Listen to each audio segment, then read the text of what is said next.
పలాస నియోజకవర్గంలో ఇంతవరకు ఎవరికి రాని ఒక రికార్డు స్థాయి మెజార్టీని ఇచ్చి తెలుగుదేశం జనసేన ఎన్డీఏ కూటమి మీద ఉన్న నమ్మకాన్ని అలాగే గౌతు కుటుంబం మీద ఉన్న గౌరవాన్ని కూడా మళ్ళీ మరొక్కసారి పలాస ప్రజలకి శ్రీకాకుళం ప్రజలకి తెలియజేసిన నా పలాస ప్రజలందరికీ కూడా పేరు పేరున మీ ఆడబిడ్డగా మీ అందరికీ ధన్యవాదములు కృతజ్ఞతలు తెలుపుకుంటున్నాను. అదే విధంగా గత 5 సంవత్సరాలు ఇక్కడ ఎలాంటి పరిపాలన జరిగిందో ప్రజలకి తెలుసు, ముఖ్యంగా మీడియా మిత్రులకి తెలుసు. అటువంటి పరిస్థితులేవి పలాస నియోజకవర్గంలో ఉండకుండా ముఖ్యంగా 3 మండలాలు మున్సిపాలిటీ కూడా ఆయా మండల మరియు మున్సిపాలిటీ పెద్దల టీంతో వాళ్ళ ఆధ్వర్యంలో వాళ్ళ సూచనలు సలహాలతో ముందుకు వెళ్తుంది తప్పితే ఇక్కడ ఎవరు ఆ 4 ఆ 40 మంది మరియు సెటిల్మెంట్లు చేసేవారు అలాంటిది ఎవరు తెలుగుదేశం పార్టీ మాత్రం ఖచ్చితంగా పలాస నియోజకవర్గంలో చేయబోవటం లేదు, చెయ్యదు కూడా. పెద్దలందరి సమక్షంలోనే నిన్న ఈ విషయం మీదే మాకు సమన్వయ కమిటీ కూడా జరిగింది. ప్రతి ఒక్కరు కూడా అదేవిధంగా ముందుకెళ్లాలని నిర్ణయించుకున్నారు.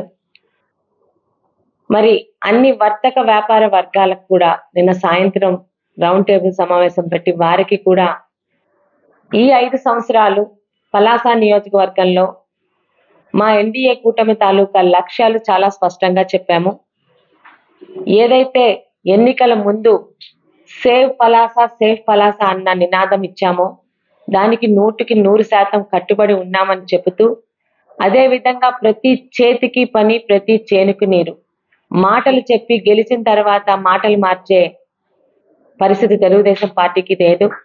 దాని అందరికీ మీకు ఉదాహరణ, ఆయన ముఖ్యమంత్రిగా ప్రమాణ స్వీకారం చేసిన వెంటనే చంద్రబాబు నాయుడు గారు ఏదైతే మెగా డిఎస్సి అని, అలాగే 4000 పెన్షను, వికలాంగులకి 6000 పెన్షను, ముఖ్యంగా ఏ ల్యాండ్ టైటిలింగ్ యాక్ట్ మీద అయితే ప్రజలందరూ ఇబ్బంది పడే భయభ్రాంతులు అయ్యారు వీటన్నిటిని కూడా క్యాన్సిల్, వీటన్నిటి కూడా ఆయన చెప్పిన హామీలు 5 సంతకాలు పెట్టి హామీల మీద మాట మీద నిల్చునే ప్రభుత్వం పార్టీ తెలుగుదేశం అని చంద్రబాబు నాయుడు గారు నిరూపించారు. అదే విధంగా ఒక సంక్షేమ పథకాలతోనే కడుపు నిండదు రాష్ట్రానికి, అభివృద్ధి జరగాలి, ప్రతి ఒక్కరికి పని అందించగలగాలి. ఏ రోజైతే ఈ వైసీపీ ప్రభుత్వం వల్ల ఇబ్బంది పడి మొన్నటి ఎలక్షన్ లో యువత 100కి 100% ఎన్డీఏ కూటమితో నిలిచింది. వాళ్ళ భవిష్యత్తు మీద వాళ్ళకే భయం కలిగి ఇలా అయితే మాకు భవిష్యత్తు అంటూ ఉండదు ఆంధ్ర రాష్ట్రంలోని అర్థం చేసుకొని ఎన్డీఏ కూటమికి అండగా నిలిచారు. వారికి ఇచ్చిన మాట ప్రతి చేతికి పని ఇటు రాష్ట్రంలో కానీ ఇటు పలాసలో కూడా ఆ మాటకి కట్టుబడి ఉన్నామని చెప్తూ, ముఖ్యంగా ఇక్కడ వ్యాపార వర్గాల మీద గత 5 సంవత్సరాలుగా జరుగుతున్న దాడులు కానీ, ఆఖరికి వైద్యులను కూడా వదలకుండా మా కంపెనీ మందులో కనాలి, మేం చెప్పినట్టే చేయాలనే బెదిరింపులు కానీ, ఏదన్నా గవర్నమెంట్ ప్రోగ్రామ్స్ ముఖ్యమంత్రి ప్రోగ్రాంలు జరిగినప్పుడు అన్ని వ్యాపార వర్గాల మీద ముక్కు పిండి వసూలు చేసే పద్ధతులు కానీ, అలాంటివేవి 100కి 100% తెలుగుదేశం పార్టీ పాలనలో ఉండవు. ప్రతి ఒక్కరికి అదే స్పష్టం చేశాము. అదేవిధంగా ఎవరికైనా అధికారుల వల్ల ఇబ్బంది ఉంటే దయచేసి నన్ను కానీ మా పెద్దల్ని కానీ కన్సల్ట్ చేస్తే వాళ్ళందరికీ ఆ ఇబ్బందులు లేకుండా చూస్తామని మరొక మాట కూడా. 5 సంవత్సరాలు ఒక విచిత్రమైన పరిపాలన చేశారు గత పాలకులు, ముఖ్యంగా తాజా మాజీ మంత్రి గారైన చీదర అప్పలరాజు గారు. సోషల్ మీడియాని ఒక మంచికి ఉపయోగించకుండా నోటికొచ్చినట్టు ఇష్టం వచ్చినట్టు మహిళల్ని, తెలుగుదేశం పార్టీ నాయకుల్ని అటాక్ చేస్తూ, సోషల్ మీడియాలో ఇబ్బందులు కలిగితే కులాల మధ్య వైషమ్యాలు కూడా ఆయన రెచ్చగొట్టిన సంగతి మీ అందరికీ తెలుసు. ఎన్నికలు అయ్యాక కూడా ఆయన బుద్ధి మార్చుకోలేదు. మీడియా మిత్రులుగా మీ అందరికీ తెలుసు, ఇక్కడ కిడ్నీ హాస్పిటల్ ఒకటి ఆ డాక్టర్ గారు కట్టించారు.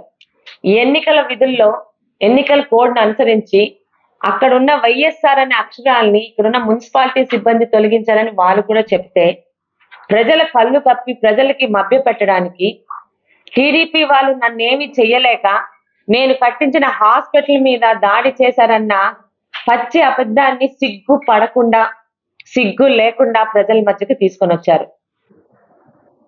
గతం కాదని ఆయనకి అర్థమైందండి.